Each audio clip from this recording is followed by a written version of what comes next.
S ವೀಕ್ಷಕರೇ, ಇವಾಗ ನಮ್ಮೊಟ್ಟಿಗಿದ್ದಾರೆ Peter ಸಿನಿಮಾದ ಡೈರೆಕ್ಟರು ಸುಕೇಶ್ ಶೆಟ್ಟಿ ಸರ್. ಬನ್ನಿ ಅವರನ್ನ ಮಾತಾಡ್ಸೋಣ. ಪೀಟರ್ ಸಿನಿಮಾ ಹೆಂಗಿತ್ತು, ಹೆಂಗಿದೆ, ಅದ್ರ ಬಗ್ಗೆ ಒಂದಷ್ಟು ಮಾತುಕತೆನ ಮಾಡೋಣ. ಸರ್ ನಮಸ್ತೆ. ನಮಸ್ತೆ ಮ್ಯಾಮ್. ಸರ್, ಪೀಟರ್ ಅಂತಾನೆ ಒಂದು ಮೂವಿನ ಮಾಡಬೇಕು ಅಂತ ನಿಮಗೆ ಯಾಕೆ ಅನ್ನಿಸ್ತು?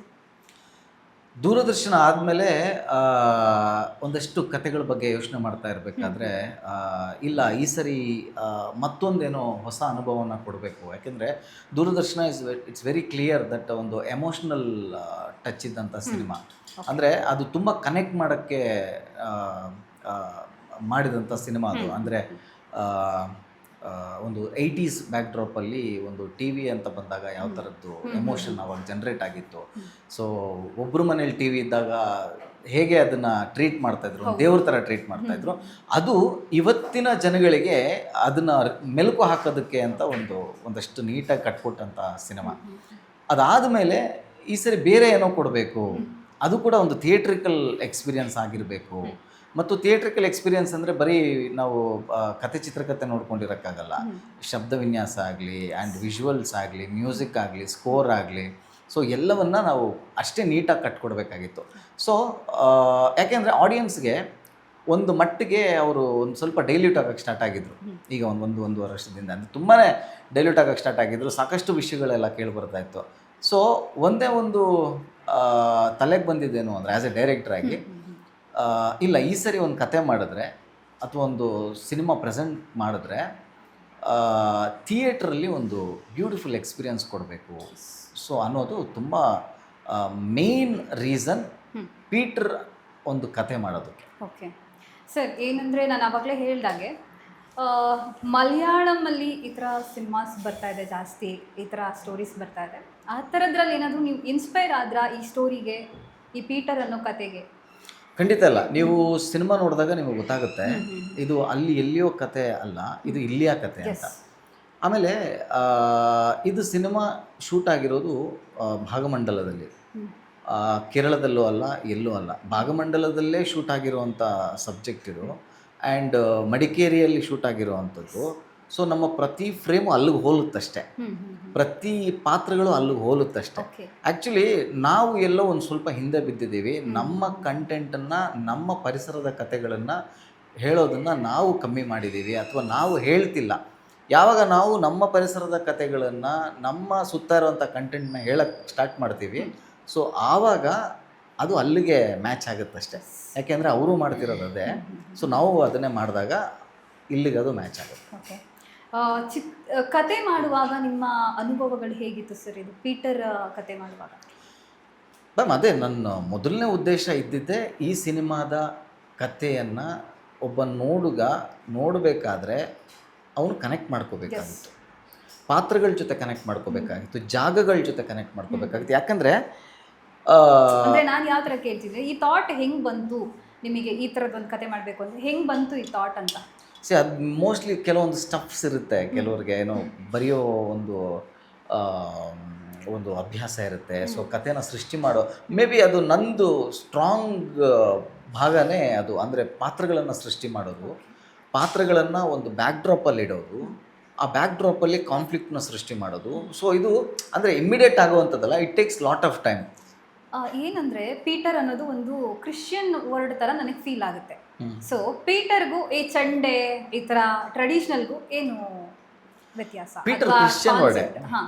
ಪೀಟರ್ ಅನ್ನೋದು ಕ್ರಿಶ್ಚಿಯನ್ ವರ್ಡೇ ಆ್ಯಂಡ್ ನೇಮೇ. ಸೊ ಬೇಸಿಕಲಿ ಅದು ಪೀಟರ್ ಅಂತಂದರೆ ಒಂದು ಆ ಪದದ ಅರ್ಥ ಬಂದು ರಾಕ್ ಅಂತ, ಒಂದು ಕಲ್ಲು, ಗಟ್ಟಿಯಾದ ಕಲ್ಲು. ಅಂದರೆ ಅದು ಅಷ್ಟು ಈಸಿಯಾಗಿ ಒಡಿದೇ ಇರುವಂಥ ಒಂದು ಕಲ್ಲದು. ಸೊ ಅದನ್ನೇ ಡಿಪಿಕ್ಟ್ ಮಾಡಿರೋವಂಥದ್ದು ಪೀಟರ್. ನೀವು ಪೀಟರ್ ಅಂತ ಬಂದಾಗ ನೀವು ಸಿನಿಮಾದಲ್ಲಿ ಅಥವಾ ಟೀಸರಲ್ಲಿ ನೀವು ನೋಡ್ಬೋದು, ತುಂಬ ಗಟ್ಟಿಯಾಗಿ ನಿಂತ್ಕೊಂಡಿರ್ತಾನೆ, ಅವನಲ್ಲಿ ಎಮೋಷನ್ ಇರುತ್ತೆ. So main as A director ನಾನು ಏನು ಮಾಡಬೇಕಾಗಿತ್ತು ಅಂದರೆ ಎಮೋಷನ್ನ ದಾಟಿಸ್ಬೇಕಾಗಿತ್ತು, ಸಮಸ್ಯೆನ ದಾಟಿಸ್ಬೇಕಾಗಿತ್ತು, ಅದು ಆಡಿಯನ್ಸಿಗೆ ಕನೆಕ್ಟ್ ಆಗಬೇಕು, ಬಟ್ ಅವನ ಎಕ್ಸ್ಪ್ರೆಷನಲ್ಲಿ ಸೆಟಲ್ಡ್ ಆಗಿರಬೇಕಾಗಿತ್ತು. ಅಂದರೆ ನೀಟ್ಲಿ ಪೋರ್ಟ್ರೇಡ್ ಒಂದು ಕ್ಯಾರೆಕ್ಟರ್ ಆಗಿರಬೇಕಾಗಿತ್ತು ಅನ್ನೋದು ನಮ್ಮದು. ಓಕೆ, ನಾನು ಟ್ರೈಲರ್ ನೋಡಿದವಾಗ ಒಂದಷ್ಟು ರಿವ್ಯೂಸ್ಗಳನ್ನ ನೋಡಿದೆ. ಕನ್ನಡಕ್ಕೆ ಬಂದರೆ ಈ ಥರ ಚಿತ್ರ ಬರಬೇಕಪ್ಪ ಅಂತ ಸಾಕಷ್ಟು ಜನ ಹೇಳಿದ್ದಾರೆ. ಆಮೇಲೆ ಸಾಂಗ್ಸ್ಗಳಾಗಿರ್ಬೋದು, ನಾನೊಂದು ಸಾಂಗ್ಸ್ ತುಂಬ ನನಗೆ ಪರ್ಸ್ನಲಿ ಕನೆಕ್ಟ್ ಆಯಿತು, ತಾಯಿ ಆದಳು ಸಾಂಗ್ಸ್.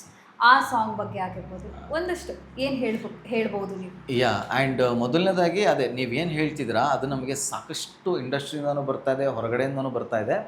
ಆ್ಯಂಡ್ ನನಗೆ ಒಬ್ಬನಿಗೆ ಅಲ್ಲಿಗೆ ಇಡೀ ತಂಡಕ್ಕೆ ಬರ್ತಾ ಇದೆ. ಇಲ್ಲ ತುಂಬ ಟೆಕ್ನಿಕಲಿ ತುಂಬ ಸ್ಟ್ರಾಂಗ್ ಸಿನಿಮಾ ಮಾಡಿದ್ದೀರಾ, ದೂರದರ್ಶನಕ್ಕೂ ಇದಕ್ಕೂ ಸಾಕಷ್ಟು ಡಿಫ್ರೆನ್ಸ್ ಇದೆ. ತುಂಬ ಏನೋ ಒಂದು ಒಂದು ಹೊಸ ಅನುಭವವನ್ನು ಕೊಡುವಂಥ ಒಂದು ಸಿನಿಮಾ ಅನ್ನಿಸ್ತಾ ಇದೆ. ಇದು ಇಂಟೆನ್ಸ್ ಆಗಿ ಮಾಡಿದ್ದೀರಾ ಅನ್ನೋದು. ಸೊ ಹಾಗಾಗಿ ನಮಗೆ ಮೇನ್ ಉದ್ದೇಶ ಇದ್ದಿದ್ದೆ ಅದು. ನಾವು ಏನಾದರೂ ಒಂದು ಕೊಡಬೇಕು. ಈಗ ಆಡಿಯನ್ಸ್ ಥಿಯೇಟ್ರಿಗೆ ಬರಬೇಕು ಅಂದರೆ ನಮಗೆ ಕರೆಯೋದಕ್ಕೆ ಒಂದು ಏನೋ ಒಂದು ಸ್ಟ್ರಾಂಗ್ ಪಾಯಿಂಟ್ ಬೇಕಲ್ಲ.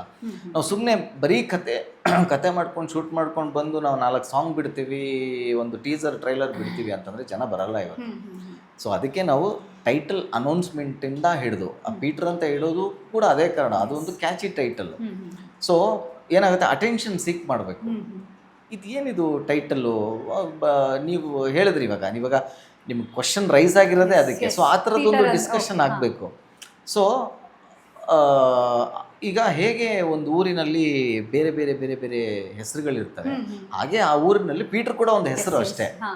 ಸೊ ಪೀಟರ್ ಅನ್ನೋನು ಆ ಊರಿನಲ್ಲಿ ಎಲ್ರಿಗೂ ಗೊತ್ತಿರೋವಂಥವನು, ಎಲ್ರಿಗೂ ಇಷ್ಟಪಡುವಂಥ ವ್ಯಕ್ತಿ, ಅವನನ್ನು ಎಲ್ಲರೂ ಇಷ್ಟಪಡುವಂಥ ವ್ಯಕ್ತಿ, ಅವನ ಬದುಕಲ್ಲಿ ನಡೆಯುವಂಥ, ಅವನ ಸುತ್ತ ಇರುವಂಥ ಸ್ಟ್ರಾಂಗ್ ಕ್ಯಾರೆಕ್ಟರ್ಗಳ ಜೊತೆ ಗುದ್ದಾಡ್ಕೊಂಡು ನಡೆಯುವಂಥ ಒಂದು ಪಾತ್ರ ಅದು. ಆ್ಯಂಡ್ ಹಾಡುಗಳಂತ ಬಂದಾಗ ಎಸ್ ಅಫ್ಕೋರ್ಸ್ ನಮ್ಮ ದೂರದರ್ಶನದಲ್ಲೂ ಫಸ್ಟ್ ವೆರೈಟಿ ಹಾಡುಗಳು ತುಂಬ ಇಂಪಾರ್ಟೆಂಟ್ ಆಗಿತ್ತು.